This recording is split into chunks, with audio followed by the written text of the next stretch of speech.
They're in the next street by now, weren't they? This. Don't get involved.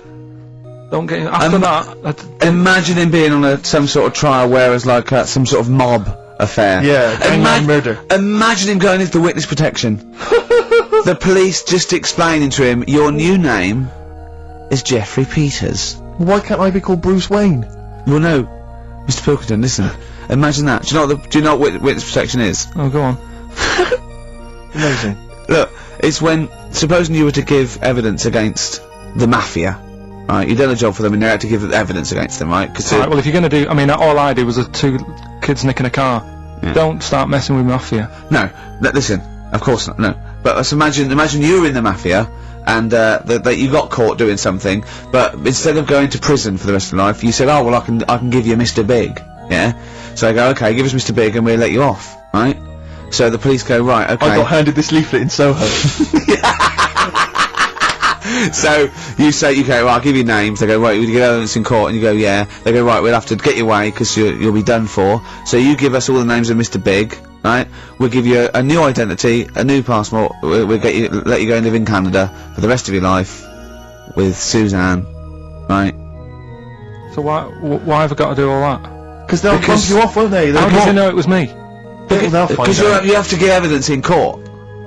So they go, oh, Pilkington squealed. So you got to change all your life. Yes. Yeah. They've killed someone. Yeah. Yeah. Well, look, you just know. No, you're giving them in to keep you from going to jail. So you don't want to spend the rest of your life in prison because you're involved in something or whatever. It doesn't matter, Carl. No, listen.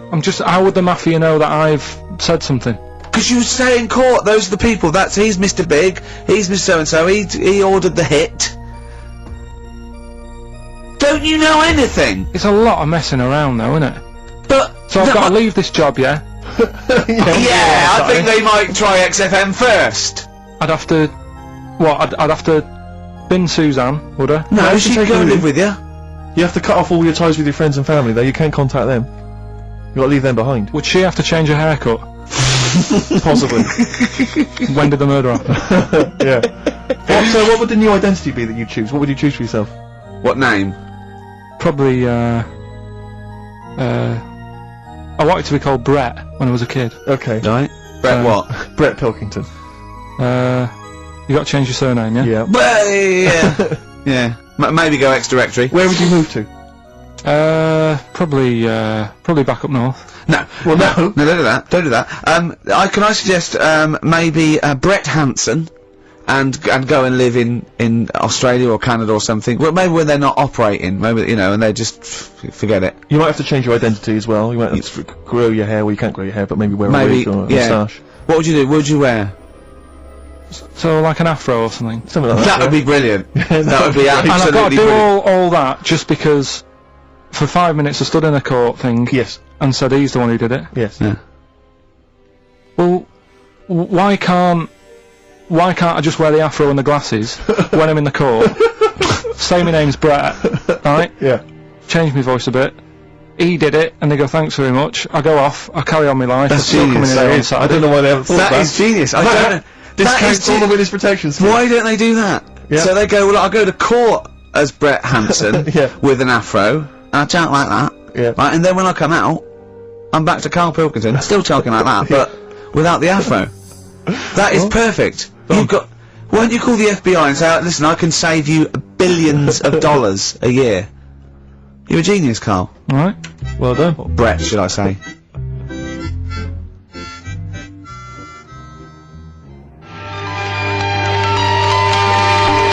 Don't Look Back Into the Sun, Libertines on XFM. I'm excited, Steve.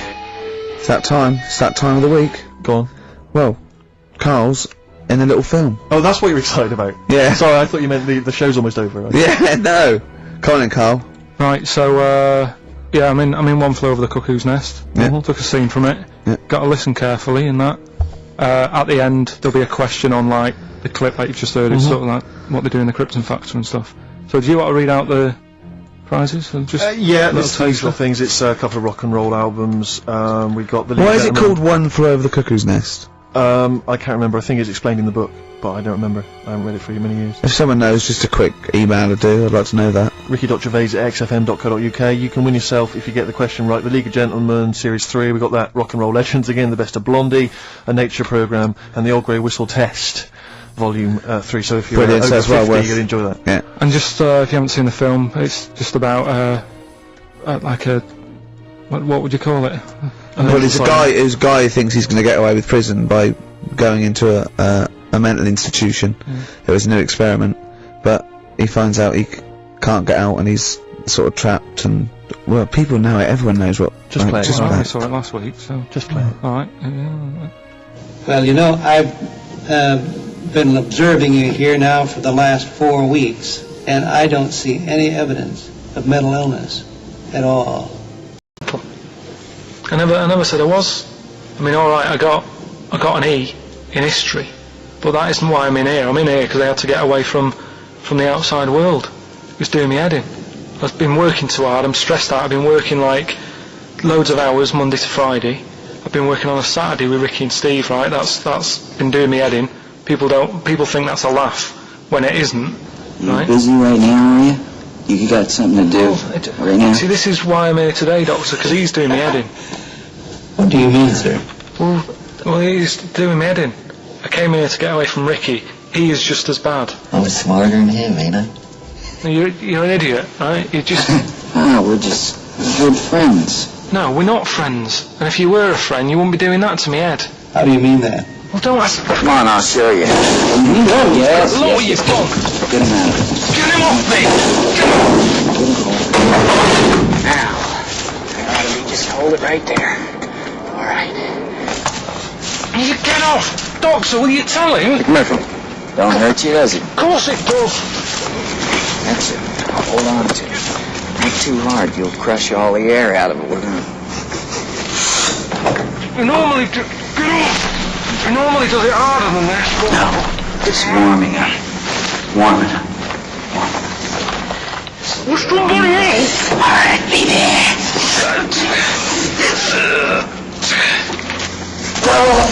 Get off! See what I mean, Doctor? That's what he's doing every day. The state of this.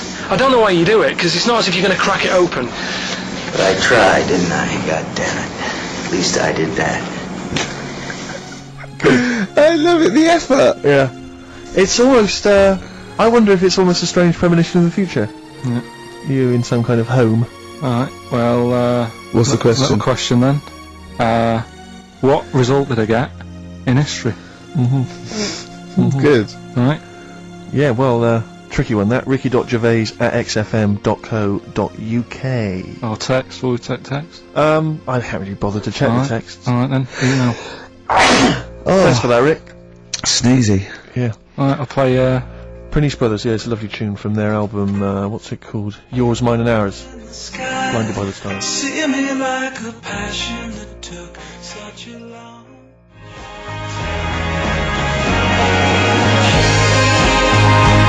Blinded by the Stars from the Prince Brothers. We've a couple of texts. I do occasionally have a look at them. Go on. We've had one here complaining. It doesn't say who it's from. It just says, "Wow, really clever homophobic material. Genius. Switching off, idiots." I don't know what they mean. It was not clever homophobic material. It was just homophobic. What do they mean, though? But how is it homophobic? We weren't being anti-gay. We were saying we don't understand the gay world. And anything that's... We were querying and questioning it. Yeah, and Carl, see, this is what I mean. Carl gets us into trouble. I can't go through Chinatown anymore. It's not really a town, though, is it? It's not really a town. It's So more the of a best- novelty street. Novelty street with restaurants. Yeah. But I can't, you know, and when we sort of like talk, we get tarred with the same brush as him because Yeah. the man's an idiot. Yeah. We often say that. We are not homophobic. I don't think Carl's homophobic. He's confused. He's interested. He's got nothing against Chinese people. He's got a little theory that they don't age well. And these are the sort of things that come across. I mean, they're not meant to be homophobic and racist. They're showing that Carl, I don't know the PC term for this, is a bit mental. Yes. And, you know, I think we're doing our bit by letting him on the air. on the air as well. Like that complaint he got about that woman on, what's it called? Who are you looking at? Yeah. Because he said about, I don't even want to repeat it, but he said something, you know, Yeah. Yeah, but I never meant to upset anyone with that. No, I know you didn't. No, I know you didn't. No, but I mean, it's on the website now, and you know, to be fair, she does say it was Carl that said it, and you know, we were the idiot presenters a little on that. But it's like Carl is bad for our reputation. Yes. Do you know what I mean? It's funny to be in a room with him, but then I want to sort of shake it off. Yeah. And I don't know what to do about Guilty it. by association. I know. What have you got to say for yourself, Carl, for some of the stuff you come out with? What have you got to say? I mean, I know the answer. It's absolutely from the heart and genuine ignorance and confusion and interest. You haven't got a malicious bone in your body. Well, towards me, yes, but yeah, other people. But again, he's just honest with you. He says he well, don't repeat what he says. No, don't repeat it. Just leave it. But it's not as bad as some other things. But he's, you know, he says, remember you say that when you first met him, he looked a bit odd, but you got used to it. Yeah. Now that's from the heart. That's like him sort of like being honest and nice, but he doesn't know what that. And we can take it, of course. Well, what have you got to say for yourself? I haven't got anything to say really. I mean, there's been other weird stuff going on in the week and that. Go on. No, I might as well talk about it next week because we're wrapping up. All I'm saying is I talk about what's gone on. Yeah. Have we got monkey news? Have we left monkey news behind? Monkey news! Come on! What happened? You can't offend monkeys! I'll tell you what is annoying. What? Steve's told me about a film that is about a monkey going off with a woman. The Charlotte Rampling thing where she... It's a film called Max Mon Amour. Yeah, she has an affair with a monkey. Go on. Yeah. And what happened? You wouldn't like it. We can't go into You wouldn't like monkey it. You wouldn't like it. It's not like, it's weird and you wouldn't, Carl, it's not like a nature programme where he wears a bowler hat and can talk. Okay? The nature programmes that you seem to see. Yes, I've got to think I haven't seen that one. No! Yeah. Come on, do monkey news. Well, monkey news this week. Play the jingle. Oh, chimpanzee, that monkey news, you Right, it's about this monkey that was knocking about in the 1950s. Right. It was known in the sort of LA area, right? And apparently, again, I haven't really checked all this out, I've just picked up bits that look interesting. Yeah. Wore a golden mask, and like a cape and a leopard skin belt and stuff, right? So people didn't know that he was a monkey. Of course they didn't know, yeah. They thought it was this bloke who's going around and he was helping out crime situations and stuff. Right, you're an idiot. So this disguise, that you see a 3'6" bloke with arms the length of his body. No, but that's the funny thing, right? They sort of thought, it's a bit odd, you know, he's stocky, yet extremely flexible. Yeah, and hairy, because he only wore a white mask and a belt. And a distinctive jawline and stuff. And then, Right. apparently, like, he used to sort of get to his... Decided you can Just picture telling this you, monkey just telling going you around what's going solving on. crimes, and Just it's... telling you. Let him finish the story. Time's running out. So it sort of get to its crime by, like, swinging from the trees and Of course stuff. it would, right? yeah. But people just thought, it's a normal fella. Of course. Then what happened was, This is the bit that's going to annoy me, isn't it? he helped some fellas out, like, you know, and for a reward, they were like, do you want some money? You know, you've helped save our lives during a crime and stuff. Do you want some money in that? And he just went straight for the shopping bags, got a couple of bananas and apples, right? And as he was bent down, looking into the bag, getting the bananas and apples, he pulled his mask off, little monkey. So he wasn't allowed to work for the police anymore? It ended there. Sure. Weird, isn't it?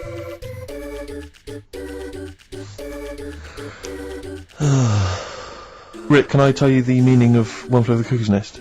Yeah. Can we never speak of monkey news again? Yeah. It comes apparently from an American children's nursery rhyme. 1, 2, 3, 4, 5, 6, 7. All good children go to heaven. Some fly east, some fly west. Some fly over the cuckoo's nest. Brilliant. Now thanks to Ian for emailing that. And shall I give someone the prizes? Yeah. Phil Corbett. There you are. That's the first one I've pulled out. He correctly guessed that it was E. It was an E that Carl got in history. The only qualification he's got, and it's an E. Do you know that woman? Judge the monkey news based on that. Go on. That woman who went out with the monkey. What? It's a film. It's a film. It was Charlotte Rampling. In the film. I don't know who played the monkey. Did she have any kids? What, with the monkey? In the film? Yeah, I'm just thinking if I'm gonna get it out and stuff. No. Hmm. Why? Oh, because that would have been interesting.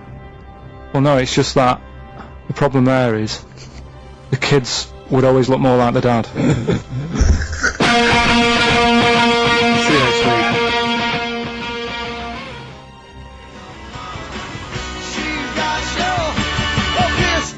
Wallace Chambers, Kings of Leon on XFM 104.9. I'm Ricky Gervais, with me Steve Merchant, Carl Pilkington, and England are world champions again then, so... Oh, it's brilliant. It was amazing, wasn't it? See, I'm not a rugby man at all. I never watched rugby. I think the last time, was when we won about 12 years ago, whenever it was, and I got into it last week because I realised we were doing so well. I watch England win anything. Yeah. Do you know what I mean? I don't care what. In fact, I wasn't into war when I was little until I realised we were so bloody good. We are really good at it. It's brilliant. But yeah, fantastic. Yeah, it was great. Right, that's the rugby thing over. What next? That's it. That's all I've got. That's all I had today. It does steam me. Sometimes I watch it, and it does remind me of when I play rugby, because one of them will boot it down the field, and then someone will catch it and boot it straight back again. Yeah. Which is essentially how I we was play made rugby to play at rugby. school. We had to play rugby, and I don't think I'd get rid of the ball so quickly. Yeah. I don't think I ever got tackled or fell over. Yeah. I think I touched the ball about 20 times in the 2 years it was compulsory. Yeah. I was terrified. Yeah, absolutely. Same as cricket. I can't. I'm a terrible batsman. I'm alright at bowling, but it seemed like the pastime for people I went to school was to injure you. Yes. It was funny to see someone poleaxe. It was funny to see someone get a cricket ball in the head. Absolutely, yeah. You know. I never relaxed into rugby because the first day I was going to play it, my mum, I swear to God, my mother said, "You're playing rugby today. You got the kit and everything. Enjoy it. Be careful." There was a kid at my school who broke his neck. And yeah, thanks very much for that. See you later. So I just went to school absolutely. One thing, broken neck. Is that what you get better in a couple of days? Oh, can find a wheelchair. No. Enjoy the game though. Yeah, no, it was absolutely I was just petrified from that day. See, at least American football, you know, got helmets, the helmets. Yeah, but anyway, no injuries, thank God. Thank goodness. So well, I tried to play rugby, but it's awkward when you've got glasses. I don't know, there's something about you didn't really play with glasses on. Yeah, quite. Well, I couldn't see anything, could I? I couldn't see anything. How else was I going to play? Oh my God! And so you're bound to be cautious, because inevitably you're a bit more cautious when you've got glass next to your face. You're the tallest person on the pitch as well. Yeah. I mean, you were when you were about 14, you were probably 6 foot already, weren't you? Yeah. And everyone else was what, 5'2"? Yeah. So you were towering above them. With glasses on. Just with the glasses on. And you've got pretty cool glasses now. Thanks very You've much. had a bit of a makeover. It's like Trinity and Suzanne said, first thing to go, the glasses. Sure, sort them out, Yeah. And presumably you used to have those National Health sort of bottle. Pretty much. Yeah. Is it true? You've never been able to mosh at a tried concert? to mosh. Because I've always watched people stage diving, moshing at concerts. I've always thought that looks like brilliant. You know, when they ride above like a everyone's wave, heads, like they're surfing across someone's heads, and so amazing. everyone's like, yeah. And I've always wanted to do that because I'm a big rock music fan. And the only time I did mosh was at Rage Against the Machine. I could mosh at Rage Against the Machine. I love the idea of a band called Rage Against the Machine. Yeah. Aimed at a man with glasses who don't mosh. Well, it was at the Reading Festival, and I think the lead singer, I forget his name, he went, can I just remind everyone that racism and fascism are on the rise in Europe again. Let's not let it happen. What did you do? And we all cheered, obviously. I mean, if there's one thing that guarantees a cheer at Reading Festival, it's down with fascism. And what did they do about it after the concert? Pretty much went back and... went home and had a cup of tea? Probably, I don't know what they got up to. They didn't go to Europe then and try and stop... I don't think they got involved politically in Europe. I think they just continued to rage. Against the Machine? Yeah, but largely in America, I think. Sure. But I tried to mosh, and I got moshing, and glasses flew off. And I remember, because they were playing away, you know, you don't want to do what you tell me, and I was just going, careful, I've dropped my glasses, can we be careful? Loads of kids in hooded tops, just going mental. Yeah, and they're all jumping up, can we just calm down for a second? Let's not be silly. Yeah. It was absurd, and I had to kind of, you know, scrabble around on the floor, and thankfully they were okay, and they didn't get broken. So what couldn't you do then? What do you mean, what couldn't I do? What, at school? Can you not see without glasses? No. I mean, it's like that you couldn't do anything. It's a blur. Really? It's a blur, definitely. God. Yeah, it's like being kind of punch drunk a little bit. So yeah, you can't play sports when when you've got glasses. But why not contact lenses? Because they're not strong enough. No, they seemed a bit fiddly. Oh, brilliant! Bit of Lou Reed. Is that what you want? Yeah, Satellite of Love. Classic. A retro cut.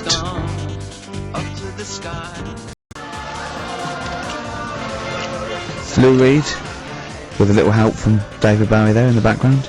Satellite of Love on XFM 104.9. I'm Ricky Gervais, with me Stephen Merchant and Carl Pilkington. Now, Steve, you know how Carl won't do anything outside his jurisdiction. He moans about stuff. He's got one job. We're doing about 5 things in the week. We just turn up and he's always available. He moans about it. He goes, "Oh, lucky you caught me," right? He's chatting. He's one of those people that whinges enough and people think he's overworked, so he got Mondays off, right? He's just